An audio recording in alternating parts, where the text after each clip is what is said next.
তোমরা যারা জাতীয় বিশ্ববিদ্যালয়ে অনার্স ভর্তি পরীক্ষা 2026 আবেদন করেছো, তোমাদের প্রশ্ন ও তারিখ পরিবর্তন হচ্ছে। শিক্ষার্থীরা দেখো, তোমাদের অনার্স ভর্তি পরীক্ষা 2026 নিয়ে জাতীয় বিশ্ববিদ্যালয় কর্তৃপক্ষ জানিয়েছে যে তোমাদের ভর্তি পরীক্ষা তারা প্রশ্ন ধরন বদলে যাচ্ছে, অর্থাৎ তারা তোমাদের প্রশ্নের ধরনই পরিবর্তন করছে। শিক্ষার্থীরা দেখো, অনার্স ভর্তি পরীক্ষা কত তারিখে এই বিষয়ে আগে জেনে নাও।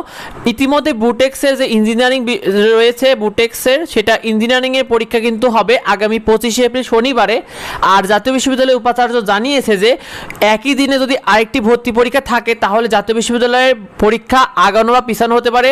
অর্থাৎ 25 এপ্রিলে তোমাদের যে একটা পরীক্ষার তারিখের কথা তারা জানিয়েছিল, তারা যেহেতু বুটেক্সের পরীক্ষা রয়েছে সেক্ষেত্রে তোমাদের জাতীয় বিশ্ববিদ্যালয়ের ভর্তি পরীক্ষা আগানো বা পেছানো হতে পারে।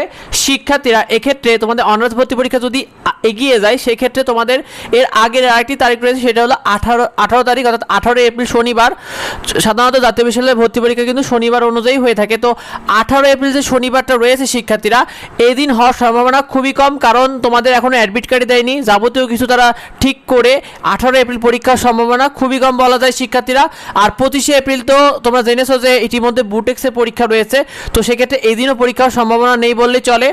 অন্যদিকে তোমাদের যদি ভর্তি পরীক্ষাটা পিছিয়ে যায়, যদি পরীক্ষাটা পিছিয়ে যায় সেক্ষেত্রে কিন্তু মে মাসে হবে, কারণ সাধারণত তোমরা জানো যে ভর্তি পরীক্ষাগুলো সাধারণত শুক্রবার বা শনিবার কেন্দ্রিক হয়ে থাকে, আর জাতীয় বিশ্ববিদ্যালয়ের ভর্তি পরীক্ষা ম্যাক্সিমামই শনিবারে হয়। সেক্ষেত্রে 2 অথবা 9 তারিখে হওয়ার সম্ভাবনা রয়েছে। আর যদি শুক্রবার হয় তাহলে 1 অথবা 8, এভাবেই তারা নির্ধারণ করবে শিক্ষার্থীরা।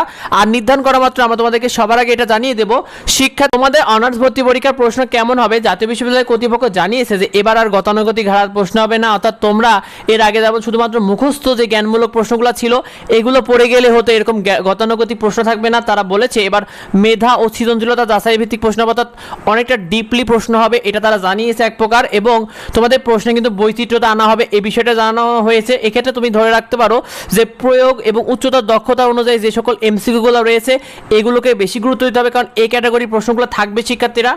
আর তোমাদের অনার্স ভর্তি পরীক্ষা নিয়ে দেখো, সব গ্রুপের জন্য তোমাদের বাংলায় 20, ইংরেজিতে 20 এবং সাধারণ জ্ঞানে 20 থাকবে। আর বাকি 40 নাম্বার তোমরা বিজ্ঞান, মানবিক ও বাণিজ্য তোমাদের গ্রুপ ভিত্তিক সাবজেক্টে হবে, আর কোনো নেগেটিভ নাম্বার থাকবে না শিক্ষার্থীরা।